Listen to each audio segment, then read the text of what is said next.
బద్రీనాథ్ అయితే ఏం చేయి నాకు కొంచెం దిక్కుంది కానీ దానికి నెక్కుంది.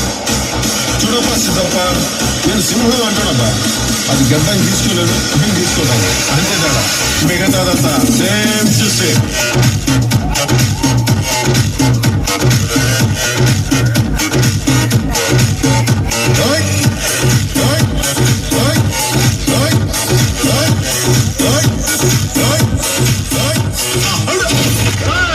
అప్పుడే అయిపోయింది అనుకోకు, ఇప్పుడే మొదలయ్యింది, ఇప్పుడే